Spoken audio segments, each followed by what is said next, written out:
For the greater good. All right, so we're gonna talk about something else that BJ wanted to talk to us about, and all right, so BJ, tell us about this situation that you had recently.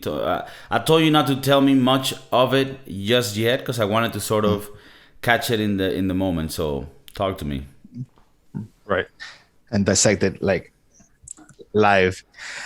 But basically, I had been talking to a girl, right?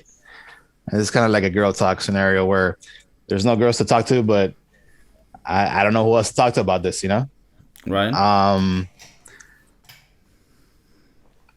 so I'm talking to this girl, like texting her daily. We can't really go out anywhere because of the coronavirus. We can't really do much.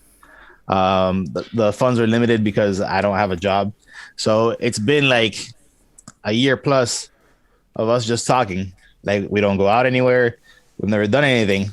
And in my opinion, I feel like it's not going anywhere. It's just simply like friends that we say each hi to each other, whatever, no matter what, whatever. And we just go on our separate lives.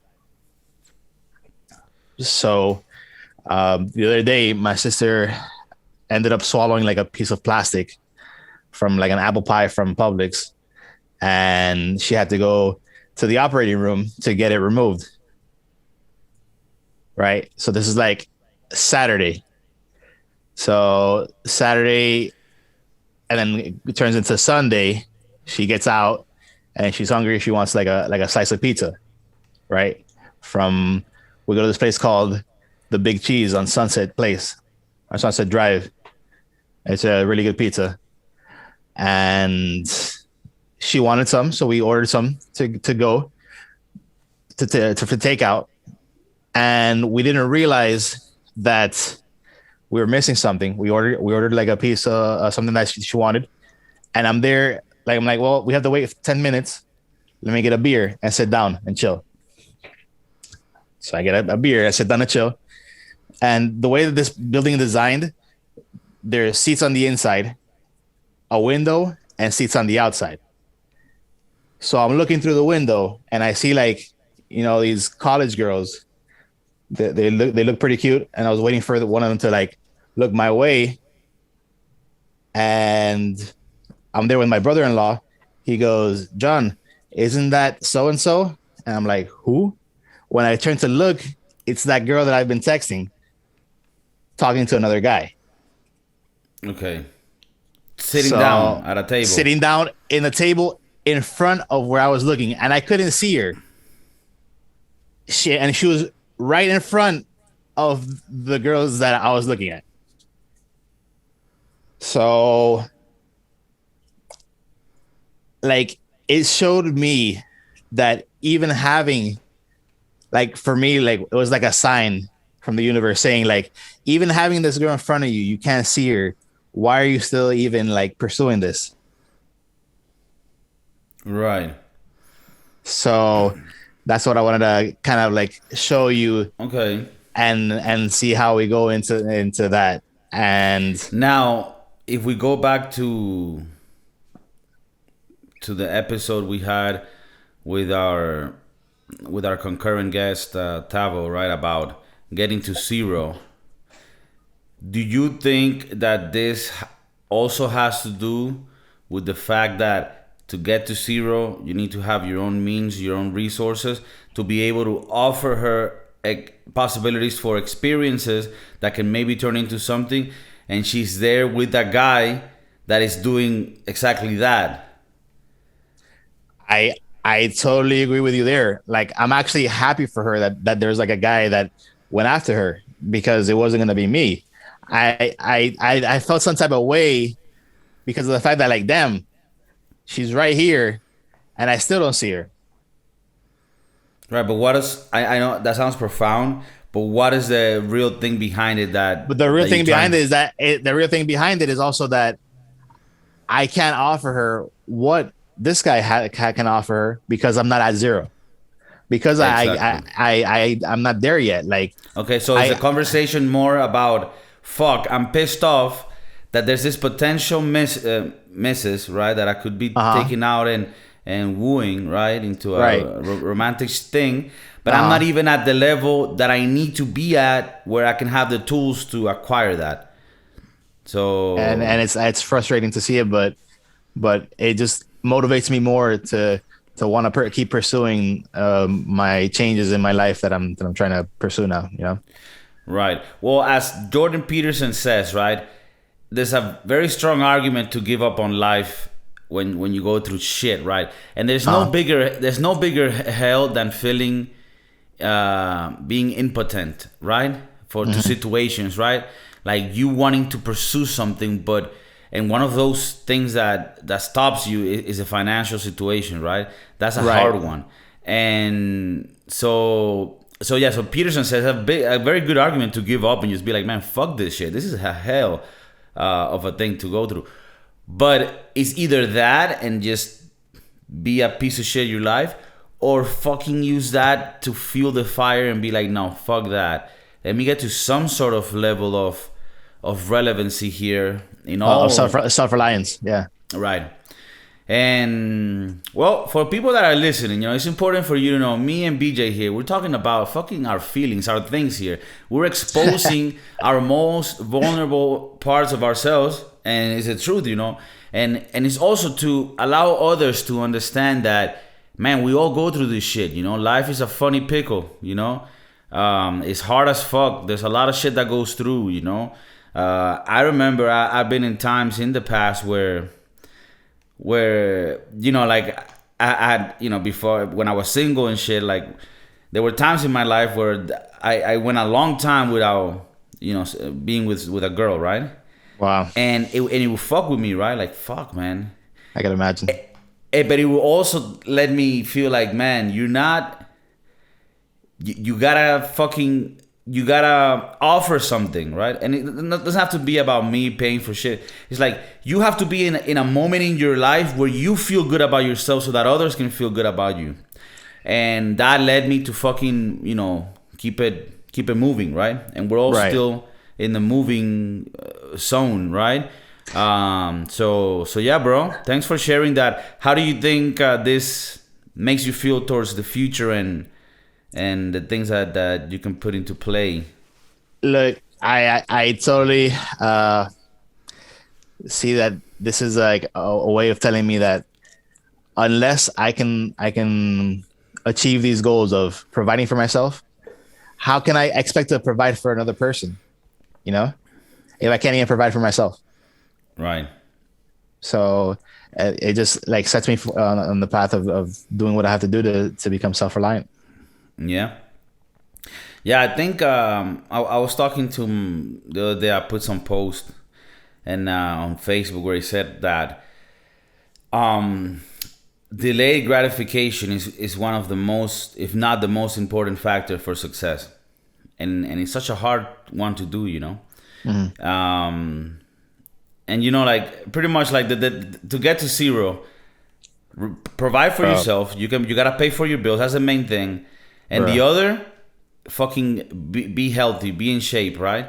And when I say shit. this, I don't want to do this in a fat shaming way. I mean, me and BJ, we internally we might fat shame each other sometimes because we want to push each other to lose weight and shit. And I expect it from him. Right.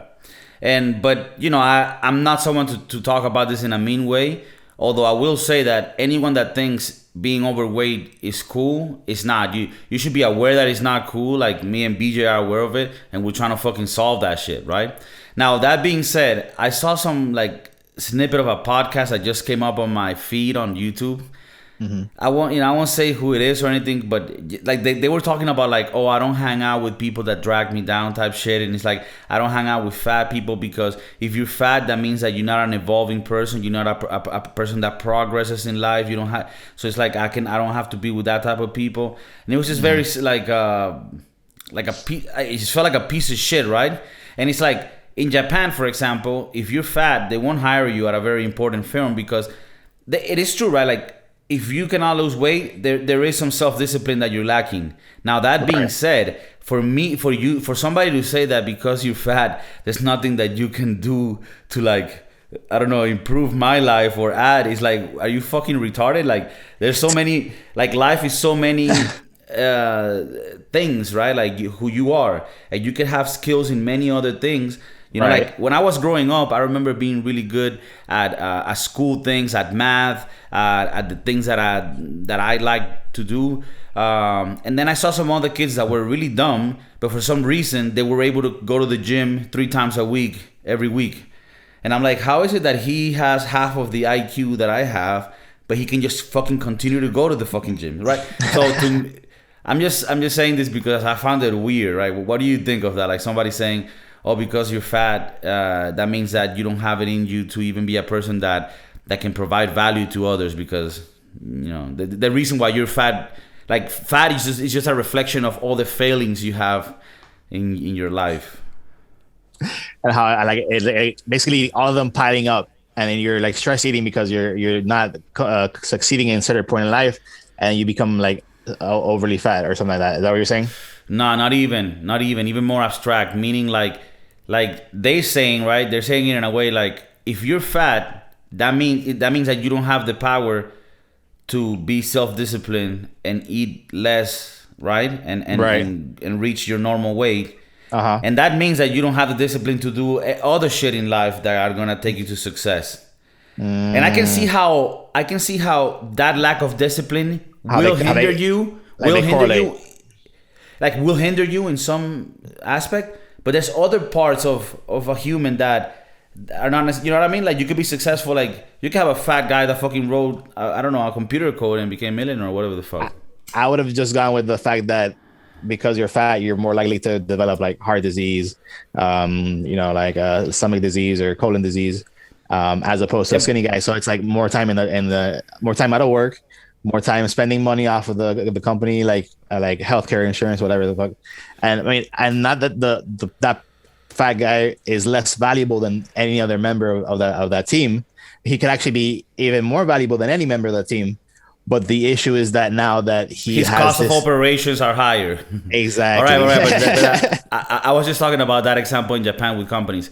I'm really Uh-huh. talking about like being friends. Like this guy is saying, like, look, because he's like, my friends, I don't have fat friends because I don't want to surround myself with people that are not in the same wavelength as me when it comes to progress and evolution and all this shit.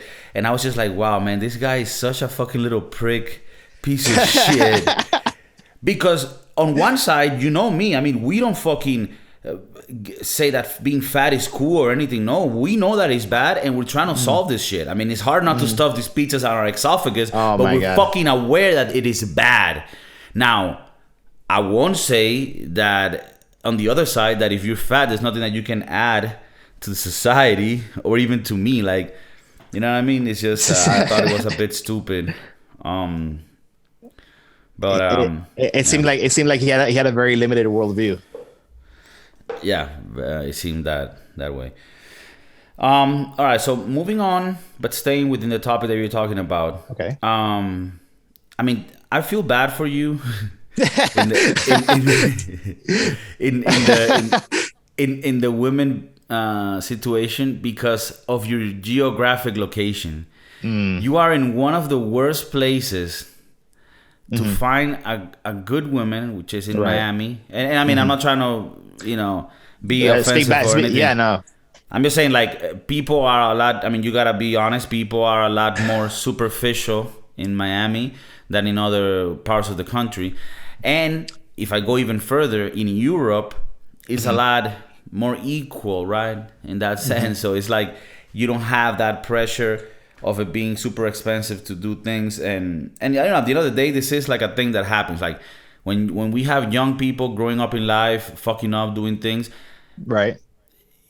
sometimes you don't have the funds, you don't have the money, you have to go from the bottom up. And I think you're in a city in Miami that is so, it's so important to have the money to fucking The to the be, money, the house, the cars, the clothes, the the watches, body, the the body. body.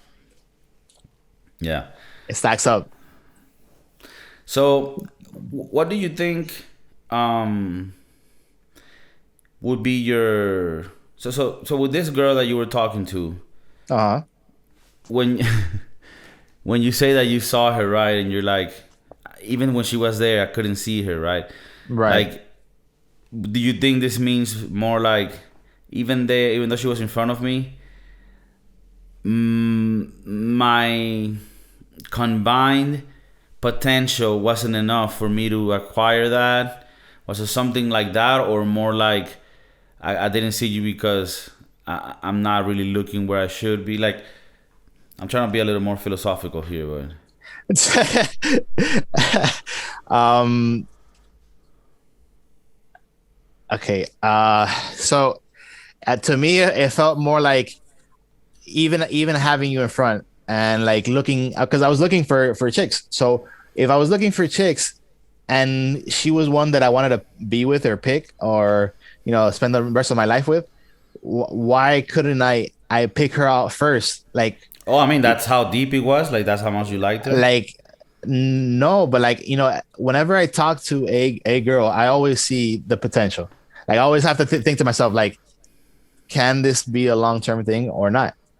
And just Okay. establish that from my head. And And with then this one, it was a possible one. there it was possible because of the relationship that we had, how long we known each other, like our friends and families that we share and all that stuff. So like it made sense, but I couldn't I just couldn't see it, you know, for reasons that I have internally as to why.